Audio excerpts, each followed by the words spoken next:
Hello and welcome to the Enthusiastic Life podcast. This is our inaugural edition. With me is producer extraordinaire Ryan Dewan. Hello, Ryan. Hello. Say hello to all of our friends. Hi, how's it going, everybody? And we're so excited that you're here to join us. These are the first couple episodes that we're rolling out. You are going to hear today from my good friend, Joseph Daniel Hoste. He is the Vice President of Operations for Crossroads of Michigan, a nonprofit doing incredibly important work in the city of Detroit for residents in a number of ways. So excited for everyone to hear this. Yeah, I like especially what Joseph has to say about different ways that they help out some of the homeless in Detroit. And it's more than just, sandwiches and passing out a warm cup of coffee. And I like his background and what he has to say about leadership. And I think that can be applied no matter what type of business that you're working in. So yeah, he had a really interesting pivot going from music to organizational leadership, and then just the work that they're doing in the area, not only in feeding the homeless in the Detroit community, but also providing a really important resource and document services for folks that are really hard to do. So excited that you all are here, and please enjoy this episode with Joseph Daniel Hoste. Okay. Joseph Daniel Hoste, welcome to my podcast. Thanks. You are officially my first guest. This is very exciting. It's a good way to start. So Joseph, could you introduce yourself to our many, many listeners? Absolutely. So I'm Dr. Joseph Daniel Hoste. I am the Vice President of Operations at Crossroads of Michigan, a poverty intervention site in the heart of the city. Crossroads helps clients who live in poverty get birth certificates and IDs, as well as other tangible resources like food, clothing, and hygiene.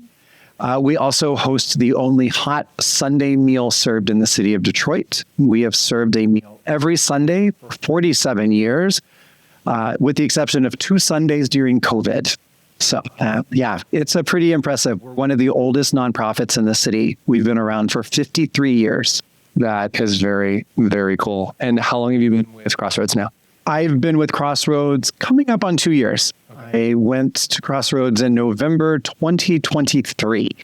Wonderful. So, Joseph, you are an avid fiction reader, particularly fantasy reader, and I know you're an avid Harry Potter reader as well. Yes. Every good story has an origin story. So, do you mind...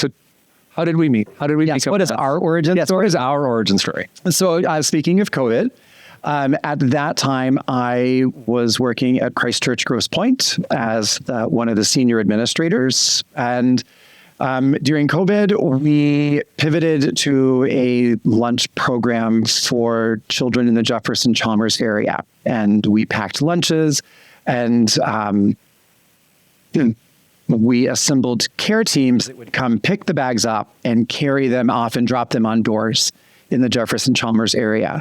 And our origin story starts there, where you would come through with your family and we'd load up your car with bags.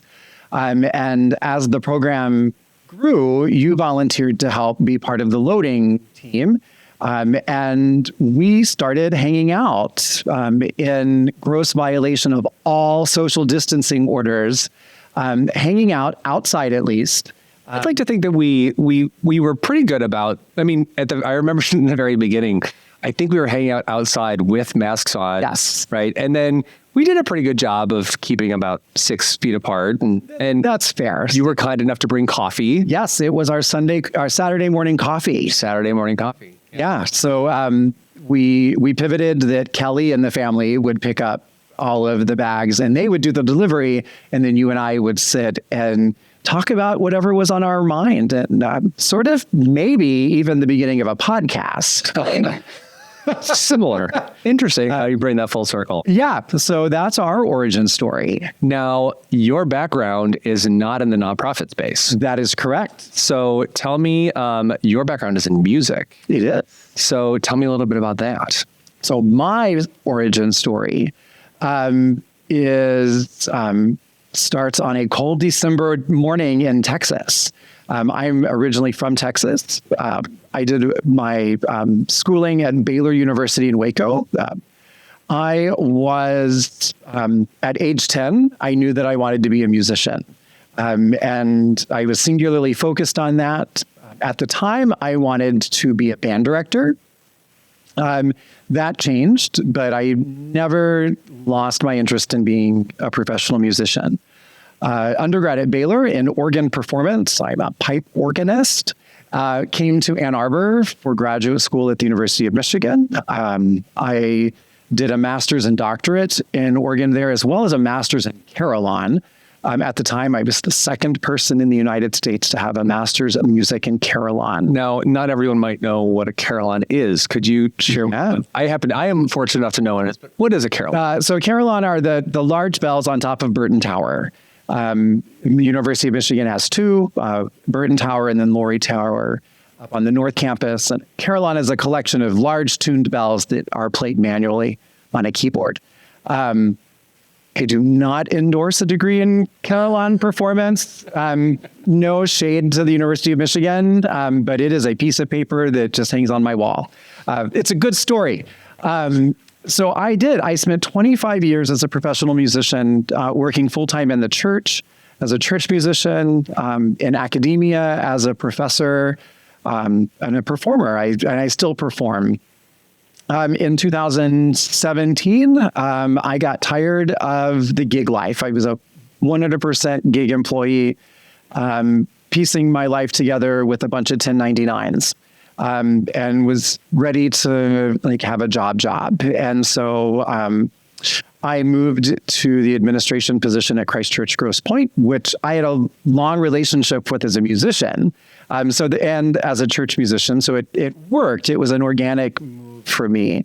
But it took a lot for me to move away from that really strong teaching and music identity to sitting behind a desk and administrating and making calendars and expense reports. I'm a serial learner. That's just what I like to do. And so after a year or two at Christ Church, I thought, if I'm going to do this, then I'm going to do it. So I started looking at graduate programs in business. And there are two avenues to take. One is the MBA, which is the executive level, visionary, big chair. And at the time, that was not on my horizon. I felt no interest in an MBA. And the other is a degree in organizational leadership. It's a bit more of a broad focus, leadership writ large. And that resonated with me. This applies. I can take this. It's going to be malleable, and I'm just going to learn from that. So I went to the College of St. Mary. They have a 1-year accelerated MSOL program. It was incredible. It's right after COVID. I was enrolled 2022 to 2023. I tell people that what sent me there was I had a midlife crisis, and that I could have bought a convertible or gone back to school. Seems a little bit more productive than a convertible. And I didn't have the money for the convertible. So I went back to school, and it was an incredible experience, learning both about myself and unlocking the potential that I didn't even know I had. Tell me more about that. Yeah, it's imposter syndrome is probably the best way to say it.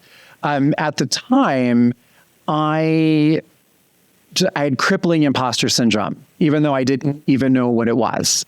But I would decline an opportunity, or I would dismiss an opportunity out of hand because I don't know how to do that. I don't know how to read budget sheets and Excel sheets. I need someone else to do that. Well, turns out math is math.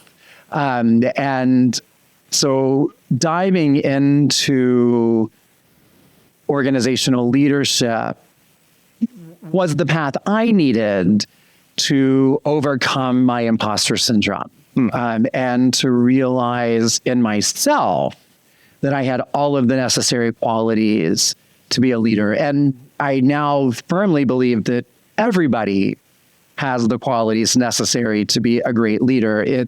Now the conversation is shifting into whether or not you tap into that potential and make the most of it, or not. And that kind of where my love of fantasy kind of ties in, because early in the program, I was talking to the program director, Beth Merkel, and I said, leadership is just like the emotional manipulation of other people to get them to do what you want. And she's like, yeah. And the only difference between me and Lex Luthor is a moral compass.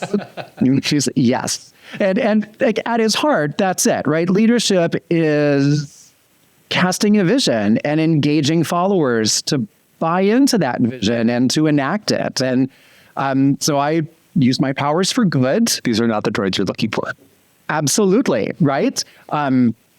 So it all comes together in my brain really nicely. I like that. So that's my origin story. It's a really cool one. In my time at Crossroads, tell me how you go from music, the transition from music to the church. Logical, makes sense. Tell me how you found Crossroads. Yes. So I found Crossroads through a consulting job. Colleen Fitzgerald, who owns and operates Used Car News, sits on the board of Crossroads and felt very strongly that Crossroads was due for a rebrand on their image and logo and all of that. My husband, Brooks Daniel Hoste, is the director of communications at the Country Club of Detroit and does a lot of freelance graphic design. So Colleen got us all together and pitched this idea that we would take on Crossroads rebranding as a free enterprise. Crossroads doesn't have money to pay a consultant for a rebrand. So we dove into it, and through that work, which I project managed, I got to know Crossroads really well. I knew of Crossroads being one of the oldest nonprofits in the area. At the time that I met Crossroads, they were being led by Mary McLaren Hansel, who is the daughter of the founder, Jim McLaren. And I interviewed Mary in my leadership program as a mover and shaker in the world that I thought was worth looking at. Mary embodies servant leadership and this idea that we're all in this together, regardless of the desk we sit at. And I liked that. That really resonated with me. So this rebrand project got me closer to Crossroads. Mary had since left, and there was a new executive director in, and I liked his spark. He was a real visionary. And honestly, I just did a cold call in the middle of October. I called him up on a Tuesday afternoon and said... So tell me about that moment. So, because a cold call takes a healthy amount of courage. Yes. Right? And a lot of people will find a way to not make that call, right? There's a lot of reasons. You might push it off a couple of days. You might push it off. So what created that moment? I had a really bad day at work. Okay. And no one's had that before. Right, exactly. And brutal honesty. It was just a really rough day. And I'm a very mindful person. And I think the universe needed me to just be nudged a little bit. And so after I left work for the day and I was doing my walk home and kind of processing, it's like, I don't want to have this day again. And it was a bad enough day that I started thinking about, like, maybe there are other places to do things. Mm-hmm. And so then I just like, hey, I'm going to call Bill Sullivan and just see what he says. And so it literally started with, hi, Bill, I haven't talked to you since we launched the new website. Can we talk about Crossroads and what I might be able to offer Crossroads? Sure. The next day I had an offer. Bill and I talked for 5 hours. And the next morning, he had checked my references and I had a job offer to go be the director of operations. So in the time since November 23 to today, I made 2 promotions. up to vice president of operations, and I have recently assumed apparent authority of the organization. We're now going through a transition for executive leadership, and I'm guiding the organization in that. So tell me about the work that that Crossroads is doing now. A little bit, what's the vision of the organization, where it's looking to go, and what are you most excited about the work that's going on there? Yeah, so I'm very excited about this new chapter for Crossroads. We are looking forward by looking back. What do I mean by that? Our founder, Father Jim McLaren, gave a sermon on the 25th anniversary of Crossroads, and we have a transcript of that sermon. And one of the first things that we did as a leadership team in this transition was to reread that sermon. And the title of the sermon is Love and Go Where Love Demands. And that is what we're doing.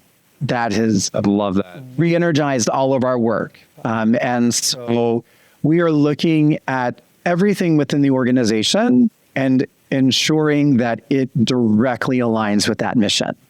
That on the ground means that we are ensuring that 80 cents of every dollar is going back to our clients. We are a nonprofit that exists for its clients, and that's where we have to invest. So something I've noticed a lot in working with Crossroads and in periphery of Crossroads is using the word clients.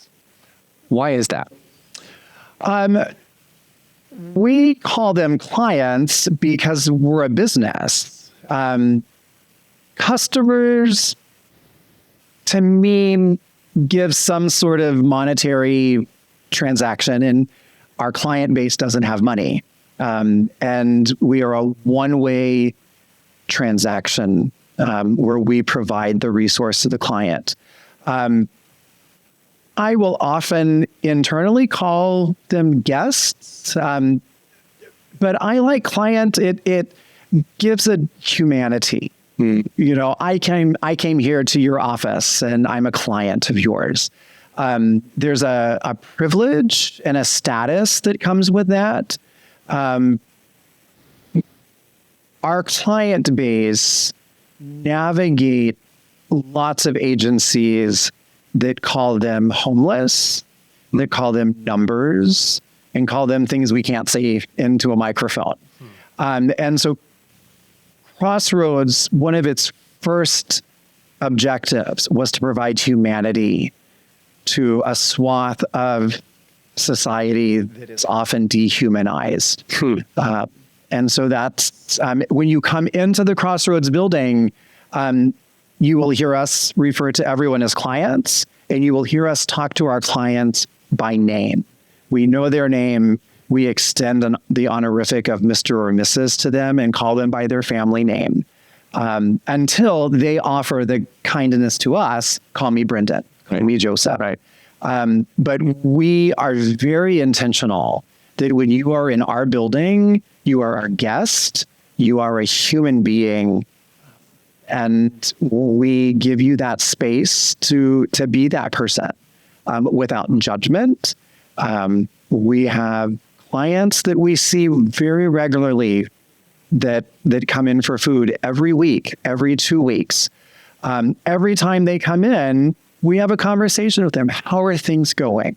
What's going on in your world? What else can we help with? We never judge why they're there.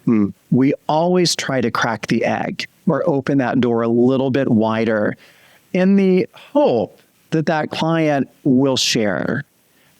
We had a client, Mary Hansel told me the story of a client she worked with, one of those long-term clients, every week coming in for food. And Mary said, you know, I never judged her, always tried to strike a conversation. And she said, one day this client just finally said to me, I need help. I have a gambling problem. And I make plenty of money and I spend it all at the casino. And that's why I need food from Crossroads. Will you help me break that cycle? Wow. And is what Crossroads does. Yeah. We sit quietly and lovingly and just provide the space for each client to walk their own journey. And when they're ready to open up and change and to say, you know what, I'm really tired of coming to Crossroads every week. Can you help me fix this? We are ready. That's really powerful. Yeah. Now, I think Crossroads is best known for the meals that it provides, but I think a really important thing that often is unnoticed is help with documents. Yeah. And until I heard about that, I didn't realize what a challenge it was for people who don't have documents that we take for granted every day. Can you talk a little bit about that? Because I feel like that's an important piece that people should know about. It is the vital work we do. The meal service that we provide is a real help to people in need, but there are other places to get food. What we do during the week with vital documents is incredible. As you said, many of us think nothing about having access to a driver's license, a birth certificate, or anything else. High school transcripts, right? We just get them, and I get them out of the safe in my house. But for someone who grew up in abject poverty, in a very transient lifestyle, having a vital document isn't a given. They're easily lost when you carry all of your worldly belongings in a plastic bag with a hole in it. So that's where Crossroads began with Jim McLaren on a card table in the basement of the Episcopal Cathedral Center, helping someone figure out how to get a driver's license, ID, or a birth certificate. We now have successfully gotten vital documents internationally for our clients. Wow. In my time at Crossroads, we've added Italy, Puerto Rico, and the Dominican Republic to our list of, we keep manila folders. When we figure out how to get a document from a place, we then make a folder so that our volunteers that help us see clients know how to tap into that. We walk with clients to understand how they need their documents. You have to have 3 pieces of mail with your name and the same address on it. And if you're homeless, that's a real problem. Yeah. So we allow clients to use Crossroads address so that they can establish an address with their name. We cover all of the costs of those vital document reclamations. We have a partnership with the Secretary of State and with Wayne County Clerk as well. So how can people help Crossroads today? There are lots of ways to help Crossroads, depending on how active you want to be. The easiest and quickest way is giving us money, helping us fund what we do. And where and how could they do that if they wanted to? They can do that online at our website, www.crossroadsofmichigan.org/donate. Crossroads of Michigan is all spelled out. You can make a gift online that way. If you want to get hands-on, volunteers are our lifeblood. And we have opportunities for volunteers who want to help behind the scenes, receiving clothing and food donations, stocking shelves, all the way up to learning how we do what we do and working one-on-one with clients to walk that path. There's no special skill needed other than patience, a love of the other, and a willingness to commit to that process. Awesome. Yeah. Very cool. Well, I appreciate your time. Glad we could do this. Anything else you want to share before we wrap up? This was really cool. And you were just made for this. I'm aghast that I got to do all the talking. That's part of the fun. I can just ask questions and we can have fun with it. So anything else you want to talk about before we go? I don't think so. All right. Well, thanks, Brendan. Dr. Joseph Daniel Hoste, thank you so much for being here today. Thanks for the opportunity, Brendan. I want to thank my good friend, Joseph Daniel Hoste, for joining me on the podcast. Just a really fun conversation. in full transparency, he was my very first interview and my very first guest, and it could not have been more fun doing that with him. So if you have any questions about Crossroads of Michigan, if you want to look into it at all, you can go to their website, www.crossroadsofmichigan.org.